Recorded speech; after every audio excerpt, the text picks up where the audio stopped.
Hello, we were discussing microprocessor 8085 और हमने last class में डिस्कस किया था 8085 का आर्किटेक्चर। मैंने आपको बताया था कि ये 5 सेक्शन में डिवाइड है, 5 यूनिट में डिवाइड है, जिनमें से पहली यूनिट थी रजिस्टर यूनिट जिसका हमने डिस्कशन किया। Second unit was the ALU arithmetic logic unit, हमने उस चीज़ का डिस्कशन किया। हम साथ ही साथ डिस्कस कर रहे थे ALU के बाद हम क्या डिस्कस कर रहे थे, हम कंट्रोल सिग्नल्स को डिस्कस कर रहे थे, timing and control signal unit को डिस्कस कर रहे थे। मैंने आपको कुछ सिग्नल बताए थे, क्या रीड सिग्नल होता है, क्या राइट सिग्नल होता है। इसके अलावा मैंने आपको कुछ बताया था कि आपका जो माइक्रो प्रोसेसर है उसमें 2 सिग्नल होते हैं, status signal S0 and S1। मैंने आपको ये बताया था कि इनपुट आउटपुट और मेमोरी का सिग्नल होता है, इनके कॉम्बिनेशन से बताए थे मैंने आपको कुछ सिग्नल, मेमोरी की रीड सिग्नल और मेमोरी का राइट सिग्नल। इन चीज़ों का हमने डिस्कशन किया था लास्ट क्लास में। आज की क्लास को वहीं पे कंट्रोल जो टाइमिंग एंड कंट्रोल सिग्नल है वही को कंटिन्यू कर रहे हैं, उसी चीज़ को कंटिन्यू कर रहे हैं। तो एक सिग्नल है आपके पास, सिग्नल क्या कहें, एक टॉपिक है जिसका नाम है DMA। आज हम डिस्कस करेंगे DMA। इसकी फुल फॉर्म है direct memory access. Direct memory access का डिस्कशन करना है आज। एक्चुअली डायरेक्ट मेमोरी एक्सेस क्या होता है, ये कौन सा प्रोसेस है, ये माइक्रो प्रोसेसर में क्यों यूज किया जाता है। आपके पास क्वेश्चन आएगा, राइट द स्टेटस और right the micro processor status with the help of DMA। DMA के साथ आपको बताना है माइक्रो प्रोसेसर का स्टेटस या माइक्रो प्रोसेसर कैसे काम करेगा with the help of DMA। DMA क्या है, एक डायरेक्ट मेमोरी एक्सेस डिवाइस है, ये एक मास्टर डिवाइस है। ये डिसाइड करती है अपन लोगों के पास क्या था, अपने पास क्या था, अपने पास माइक्रो प्रोसेसर था, माइक्रो प्रोसेसर मैं म्यूपी से इंडिकेट कर रहा हूँ। माइक्रो प्रोसेसर किससे कनेक्ट था भाई, आपका इनपुट आउटपुट डिवाइसेस से कनेक्ट था। और माइक्रो प्रोसेसर किससे कनेक्ट था, आपका मेमोरी से कनेक्ट था। ठीक है भाई, मेमोरी से कनेक्ट था। इनपुट आउटपुट डिवाइसेस को अगर मेमोरी से कांटेक्ट लगाना है, मेमोरी से कांटेक्ट करना चाहती है इनपुट आउटपुट डिवाइस, तो वो माइक्रो प्रोसेसर एक मीडिएटर की तरह काम करेगा इनपुट आउटपुट डिवाइस और माइक्रो और मेमोरी के बीच में। फिर वहाँ पे क्या है, एक्चुअली क्या है, कुछ अमाउंट का डाटा है। सपोज करो कि इसे आउटपुट पे डिस्प्ले करना है ह्यूज अमाउंट का डाटा, ह्यूज अमाउंट को ज़्यादा अमाउंट का डाटा आपको डिस्प्ले करना है। तो ज़्यादा अमाउंट का डाटा डिस्प्ले करना है तो माइक्रो प्रोसेसर से रिक्वेस्ट की कि भाई ज़्यादा अमाउंट का डेटा चाहिए, तो ज़्यादा अमाउंट का डेटा चाहिए तो इसको ये कहेगा कि हाँ भाई ठीक है, मेमोरी से आप कांटेक्ट कीजिए, ये एड्रेस है और ये डेटा है, तो आप डेटा लाइन से डेटा ले आइए और एड्रेस लाइन पे आप एड्रेस डाल दीजिए। तो यही तो होगा प्रोसेस। मतलब ये है रेगुलर पाथ क्या है कि ये इससे रिक्वेस्ट करेगा, फर्स्ट पॉइंट पे ये इससे रिक्वेस्ट करेगा, सेकेंड पॉइंट पे ये मेमोरी का एक्सेस प्रोवाइड कराएगा इनपुट आउटपुट डिवाइसेस को। बात समझ में आ गई। अब क्या है अपने पास, ये है इसका रेगुलर पाथ, ये इसका रेगुलर पाथ होता है, ऐसे ही इसका काम होता है। बट क्या अब इनपुट आउटपुट डिवाइसेस को मेमोरी से डायरेक्ट कनेक्शन चाहिए, क्यों, क्योंकि ह्यूज अमाउंट का डेटा ट्रांसफर होना है। Now to transfer huge amount of data a device comes in the picture that is DMA direct memory access. अब क्या है, इनपुट आउटपुट चाहता है मेमोरी से कांटेक्ट करना for huge amount of data. वहां पे एक डिवाइस आएगी जिसका नाम है आपका DMA डायरेक्ट मेमोरी एक्सेस। नाम से ही क्लियर है, मेमोरी का एक्सेस चाहिए, मेमोरी का एक्सेस चाहिए, वो भी डायरेक्ट चाहिए। डायरेक्ट एक्सेस चाहिए किसका भाई, मेमोरी का एक्सेस चाहिए, वो भी डायरेक्ट चाहिए। अब क्या है DMA, DMA का कैसे रोल होता है, DMA का रोल इस तरीके से रहेगा कि इनपुट आउटपुट डिवाइसेस कहेंगी DMA से कहेंगी कि अब हमें एक रिक्वेस्ट है हमारी कि हमें इनपुट आउटपुट डिवाइस चाहती है कि हमें मेमोरी से कांटेक्ट करवा दो। अब ये इससे रिक्वेस्ट करती हैं, पहला पॉइंट ये है, फर्स्ट क्या है, इससे ये रिक्वेस्ट किया। जब इसके पास रिक्वेस्ट आई तो ये यहाँ से एक सिग्नल भेजेगा, माइक्रो प्रोसेसर को एक सिग्नल भेजेगा जिस सिग्नल का नाम है HOLD। ये स्टेटस सिग्नल है, ये सिग्नल है control and timing and control signal unit है। तो उसमें एक सिग्नल आएगा आपका hold signal, hold signal, hold signal, ये एक सिग्नल हो गया आपके पास। होल्ड सिग्नल माइक्रो प्रोसेसर का इनपुट सिग्नल है। ये कहां से आया? डीएमए से आया माइक्रो प्रोसेसर की साइड।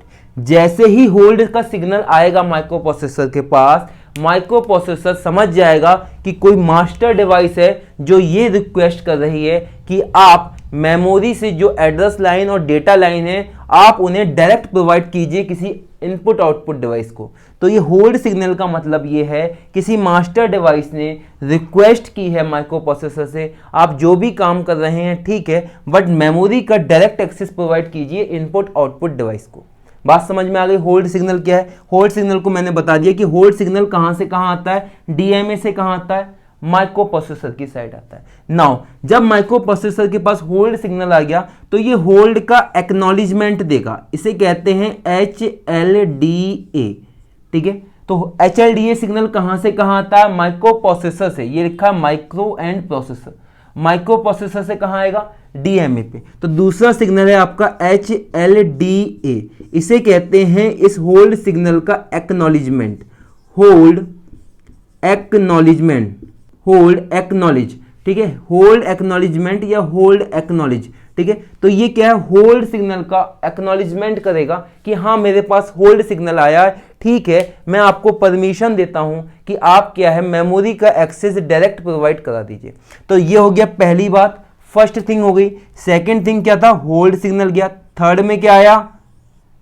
HLDA आया। अब fourth one is the memory connection, यहां मेमोरी से प्रोवाइड हो जाएगा। एंड फिफ्थ में क्या हो जाएगा? फिफ्थ में हो जाएगा मेमोरी से डायरेक्ट एक्सेस मिल जाएगा, मेमोरी से डायरेक्ट एक्सेस मिल जाएगा इनपुट आउटपुट डिवाइसेस को। तो आपको बात समझ में आई? डीएमए का क्या काम है? डीएमए का ये काम है, डीएमए एक डिवाइस है जो सीधे आपको माइक्रो प्रोसेसर को स्टॉप करेगी और माइक्रो प्रोसेसर को जो मीडिएटर की तरह काम किया था इसने, इसको यहाँ से बाईपास करेगी और इनपुट आउटपुट डिवाइस को डायरेक्ट कनेक्ट करेगी। किससे? मेमोरी से। यहाँ दो सिग्नल पिक्चर में आते हैं, एक है होल्ड सिग्नल, एक है HLDA, होल्ड एक्नॉलेजमेंट। होल्ड का एक्नॉलेजमेंट है, होल्ड का फीडबैक है। ये सिग्नल डीएमए से गया है माइक्रो प्रोसेसर, HLDA गया है आपका माइक्रो प्रोसेसर से डीएमए। तो आपसे ये भी पूछ सकते हैं right about the hold signal and HLDA signal. तो अपन लोग बेसिक अभी समझ रहे हैं, बाद में ये सिग्नल दोबारा आएंगे जब हम लोग पिन डिस्क्रिप्शन करेंगे। पिन डिस्क्रिप्शन में यही सब कुछ है जो मैं आपको समझा रहा हूँ, यही सब आपका रिपीट होकर दोबारा आने वाला है पिन डिस्क्रिप्शन में। तो ये समझ में आया hold signal and HLDA signal. ये जो डीएमए है, ये डीएमए दो मोड में काम करता है। डीएमए के जो मोड हैं वो दो मोड में काम करता है, वर्किंग इसकी दो मोड में होती है। पहला है आपका burst mode, BURST, burst mode, and second one is the short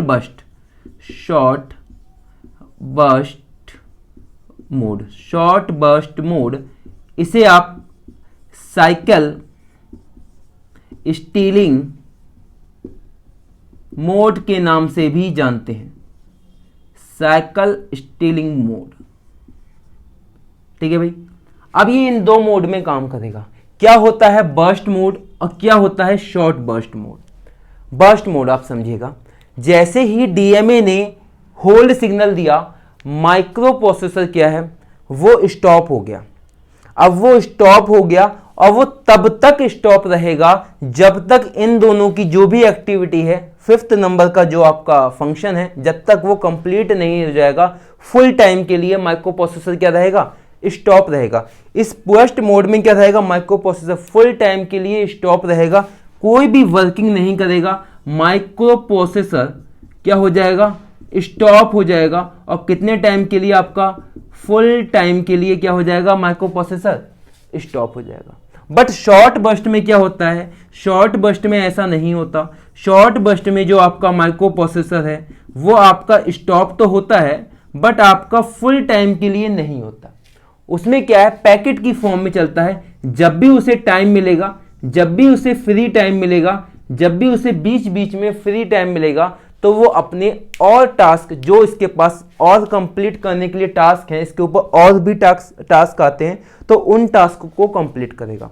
actually में माइक्रो प्रोसेसर क्या है? माइक्रो प्रोसेसर एक मल्टीपर्पस डिवाइस है। ये एक टाइम पे मल्टीटास्क को कंप्लीट करेगी। अब बर्स्ट मोड में क्या हो गया, जब बर्स्ट मोड एक्टिवेट होगा तो वो कोई सा टास्क परफॉर्म नहीं करेगी। माइक्रो प्रोसेसर उस टाइम पे क्या हो जाएगा, स्टॉप हो जाएगा, कोई भी काम नहीं करेगा। बात समझ में आ गई है। बट जब शॉर्ट बर्स्ट या साइकिल स्टीलिंग मोड होगा उस टाइम में माइक्रो प्रोसेसर बीच बीच में जब उसे टाइम मिलेगा उन टाइम में, उस टाइम इंटरवल में क्या करेगा, काम करेगा। कौन से काम करेगा, जो भी उस पर मल्टीटास्क उसके ऊपर इंपोज है वो सब काम को परफॉर्म करेगा। तो एक माइक्रो प्रोसेसर मल्टीटास्क कर सकता है एक साथ में, ठीक है। जैसे हम लोग की गाड़ी को ड्राइव करते हैं, गाड़ी को भी ड्राइव करते हैं, न्यूज़ भी सुनते हैं, हम आपका ट्रैफिक भी देख रहे होते हैं, और इसके अलावा हम किसी का फ़ोन आ जाए तो फ़ोन पे भी बात कर रहे होते हैं, और हमारे माइंड में बहुत सी चीज़ें चल रही होती हैं। उस समय हम एज अ माइक्रो प्रोसेसर की तरह परफॉर्म कर रहे हैं, हम मल्टीटास्क को एट अ टाइम परफॉर्म कर रहे हैं। बात समझ में आ गई है। तो जब मल्टीटास्क को परफॉर्म किया जाता है, सिंगल आप स्टॉप हो जाएं, कोई भी काम ना करें, तो वो कहलाता है बर्स्ट मोड। और जब आप बीच बीच के टाइम स्लॉट में अपने पेंडिंग काम को निपटा लेते हैं तो वो कहलाता है short burst mode. I hope आपको ये बात समझ में आ गई होगी। डीएमए क्या होता है, होल्ड सिग्नल क्या होता है, एचएलडीए सिग्नल क्या होता है, कौन सा सिग्नल कहां से कहां आता है, डीएमए की फुल फॉर्म क्या है, डायरेक्ट मेमोरी एक्सेस है, डीएमए क्यों यूज किया जाता है। डीएमए एक मास्टर डिवाइस है जिसका काम क्या है, उसका काम है मेमोरी का डायरेक्ट एक्सेस करवा देना। किसको, इनपुट आउटपुट डिवाइस को। ये किसको ऑर्डर देता है, ये माइक्रो प्रोसेसर को ऑर्डर देता है। माइक्रो प्रोसेसर इस ऑर्डर के बदले में इसे एचएलडीए सिग्नल देता है, ऑर्डर का एक्नॉलेजमेंट प्रोवाइड कराता है कि भाई आपका ऑर्डर मेरे पास आ गया, मैं आपकी बात मानने को तैयार हूं, क्योंकि ये क्या है, एक मास्टर डिवाइस है। ये मास्टर डिवाइस कहलाती है DMA. DMA is used to perform data transmission between memory and input output in huge amount. ज़्यादा अमाउंट में डेटा ट्रांसफर के लिए डीएमए का यूज़ किया जाता है। तो यहाँ पे जो भी सिग्नल थे वो मैंने आपको बता दिए। अब हम लोग कुछ और सिग्नल्स की बात कर लेते हैं। डीएमए की बात हो गई आज की क्लास में, मैंने आपको अभी डीएमए की बात बता दी। इसके अलावा कुछ सिग्नल्स और भी होते हैं, उन सिग्नल्स का मैं आपको बता देता हूँ। एक तो बात हो गई अपनी डीएमए की। डीएमए बहुत इंपॉर्टेंट है, क्वेश्चन आता ही आता है, सेमेस्टर के पॉइंट ऑफ व्यू से हो, कंपटीशन के पॉइंट ऑफ व्यू से हो, किसी भी एग्जाम के पॉइंट ऑफ व्यू से हो, होल्ड सिग्नल, एचएलडीए सिग्नल या फिर डीएमए की बात पूछी ही जाती है, डायरेक्ट मेमोरी एक्सेस की बात पूछी ही जाती है, ठीक है। अब इसके अलावा कुछ सिग्नल्स हैं, जैसे कि एक तो डीएमए हो गया, एक क्या हो गया आपका, एक सिग्नल होता है रीसेट इन, और एक सिग्नल होता है आपका रीसेट आउट, एक सिग्नल होता है आपका रेडी का सिग्नल होता है, एक आपका सिग्नल CLK, इसे कहते हैं क्लॉक, CLOCK, क्लॉक आउट, ठीक है। ये कुछ आपके सिग्नल होते हैं, ठीक है। इसके अलावा जो भी सिग्नल रहेंगे उनको जब भी टाइम आएगा तो उसे डिस्कस किया जाएगा, ठीक है। डीएमए आपको मैंने बता दिया, डायरेक्ट मेमोरी एक्सेस। रीसेट इन जो भी सिग्नल होता है अगर उसके ऊपर डैश लगा हुआ है, बार लगा हुआ है, तो वो एक्टिव लो सिग्नल है, वो आपका लो एक्टिव है। इसका मतलब है जब रीसेट इन की वैल्यू 0 हो जाएगी तब ये सिग्नल क्या होगा, एक्टिवेट होगा। जब किसी सिग्नल के ऊपर बार लगा हुआ नहीं होता है तो वो क्या आएगा, आपका एक तरीके से एक्टिव हाई सिग्नल है, वो 1 वैल्यू पे एक्टिवेट रहता है। कोई भी सिग्नल हुआ अगर उसके ऊपर डैश लगा हुआ है, अभी ये सब सिग्नल पिन डिस्क्रिप्शन में आपके सामने दोबारा आ जाएंगे, तो जहां जहां पे जो जो सिग्नल रहेंगे पिन डिस्क्रिप्शन में मैं आपको कंप्लीट 1 बाई 1 आपको पिन नंबर 1 से लेकर पिन नंबर 40 तक आपको 1 बाई 1 बताता जाऊंगा। बात समझ में आ रही है।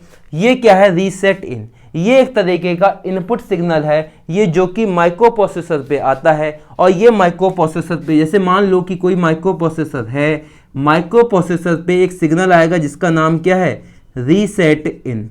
ये माइक्रो प्रोसेसर को आता है, ये माइक्रो प्रोसेसर को रीसेट करने के लिए यूज किया जाता है। जबकि माइक्रो प्रोसेसर से एक सिग्नल निकलता है जिसका नाम है रीसेट आउट, इसका यूज किया जाता है। इसके साथ जो भी आपकी कोई डिवाइस कनेक्टेड है, इनपुट आउटपुट, उन डिवाइसेस को रीसेट करने के लिए, ताकि इन दोनों की फ्रीक्वेंसी आपस में मैच हो जाए। फ्रीक्वेंसी कौन सी होती है, किस फ्रीक्वेंसी पे काम करता है, ये मैंने आपको बताया था।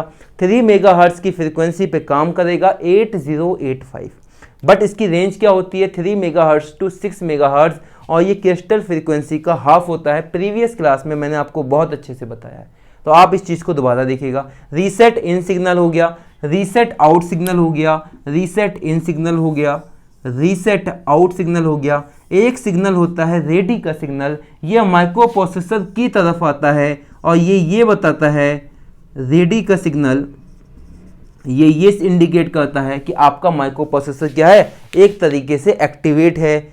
माइक्रो प्रोसेसर को रेडी का सिग्नल मिलेगा और ये एक तरीके से क्या हो जाएगा, एक्टिवेट हो जाएगा। ठीक है, एक है आपका signal clock out. Clock out actually में जो ये रीसेट किया गया है इनपुट आउटपुट डिवाइसेस को, ये रीसेट किया गया है इनपुट आउटपुट को ताकि फ्रीक्वेंसी की मैचिंग हो सके, बट रियलिटी में फ्रीक्वेंसी मैचिंग करने के लिए क्लॉक आउट सिग्नल का यूज़ किया जाता है। ये क्या है, एक आउटपुट सिग्नल है, माइक्रो प्रोसेसर से इनपुट आउटपुट डिवाइसेस पे जाएगा और ये जो इसकी क्लॉक होगी और इसकी क्लॉक होगी, इन दोनों को की मैचिंग करेगा। दोनों एक ही टाइम पे काम करें, दोनों एक ही फ्रीक्वेंसी पे ऑपरेट करें, ताकि डेटा का ट्रांसमिशन आगे पीछे ना हो जाए। ठीक है, तो क्लॉक आउट क्या है, clock out is the output signal. ठीक है, और it provide the same frequency for which a microprocessor and input output device can operate at a same time and synchronization of data can be performed easily। बात समझ में आई? तो ये क्या है, क्लॉक आउट सिग्नल एक तरीके से माइक्रो प्रोसेसर पे जाएगा और माइक्रो प्रोसेसर से जाएगा और कहाँ जाएगा, आपका इनपुट आउटपुट डिवाइसेस की तरफ जाएगा। आई होप आपको ये बात भी समझ में आई होगी। तो मैंने आपको कुछ सिग्नल बताए, इससे पहले वाली क्लास में भी मैंने आपको कुछ सिग्नल बताए थे। तो हम लोग कौन सी यूनिट को परफॉर्म कर रहे थे, हम यूनिट परफॉर्म कर रहे थे timing and control unit, timing and control unit. और इसमें मैंने आपको कंट्रोल सिग्नल्स जितने भी थे उनके बारे में बताया। अगर कोई सिग्नल बचता है तो उसको पिन डिस्क्रिप्शन में कंप्लीट किया जाएगा। तो ये सब क्या था, थर्ड यूनिट, थर्ड सेक्शन क्या था, टाइमिंग एंड कंट्रोल यूनिट। ठीक है, अब इसके अलावा अपने पास 2 सेक्शन और बचे हुए हैं, serial input output data unit, और एक आपका लास्ट और बचा हुआ है वो आपका 5th यूनिट है, जो आएगा वो अभी मैं डिस्कस कर दूंगा आपके साथ में। ठीक है, फिलहाल आप आज की क्लास में भी इसको इतना ही रखेंगे और जितना भी मैंने बताया उसका रिवीजन करेंगे। बहुत इंपॉर्टेंट है, क्योंकि हम लोग क्या डिस्कस कर रहे हैं, हम लोग डिस्कस कर रहे हैं आर्किटेक्चर ऑफ 805 और 8085 के आर्किटेक्चर को समझना है। तो इन सब बातों को, इन सब सिग्नल्स को बहुत अच्छे से समझना होगा। बात समझ में आ रही? रजिस्टर्स यूनिट में कितने रजिस्टर्स होते हैं, कौन कौन से रजिस्टर्स आपके काम के हैं, कौन कौन सा 8 बिट का है, कौन कौन सा 16 बिट का है, ये सब आपके लिए इम्पॉर्टेंट है। ये इम्पॉर्टेंट इसलिए है, जब भी आप प्रोग्राम लिखेंगे, 2nd यूनिट में जाएंगे, असेंबली लैंग्वेज प्रोग्रामिंग पे जाएंगे, तो यही सब आपके काम आने वाला है। बात समझ में आ गई है? कौन कौन से फ्लैग थे, फ्लैग की मैंने बात की थी, फ्लैग वाला बहुत इंपॉर्टेंट है। फ्लैग वाला आप याद रखेंगे, sign flag, zero flag, parity flag, carry flag and auxiliary flag. 8085 में 5 फ्लैग होते हैं। एक फ्लैग रजिस्टर होता है जो कि 8 बिट का होता है। तो मैं एक साथ आपको रिवीजन भी लेके चल रहा हूं ताकि आप पुरानी क्लासेस को ना भूल पाएँ। आपने पुरानी क्लासेस ना देखी हो तो एक बार देख लीजिएगा। फिर अपन लोग नेक्स्ट क्लास में अपन जो 2 यूनिट बची हैं आर्किटेक्चर के, जो 2 सेक्शन बचे हैं, उनको कंप्लीट करेंगे। आज की क्लास को हम यहीं रखेंगे और डीएमए को मैंने डिस्कस किया है और साथ ही साथ कुछ सिग्नल्स हैं, इन सिग्नल्स को मैंने आपके साथ डिस्कस किया है। ठीक है भाई, पढ़ते रहिए, बहुत अच्छे से पढ़िएगा और जो आपको पीडीएफ प्रोवाइड कराई जाएगी उसमें से कंटेंट लीजिएगा, उसमें से पढ़िएगा, साथ ही साथ यहाँ समझिएगा और वहाँ से कंटेंट को पढ़िएगा। हो सके तो अपने हैंड रिटन नोट्स खुद बनाइएगा, क्योंकि आप अगर अपने हाथ से बनाएंगे तो वो आपके लिए क्या रहेगा, वेरी गुड रहेगा। ठीक है, मिलते हैं नेक्स्ट क्लास में। Thank you so much.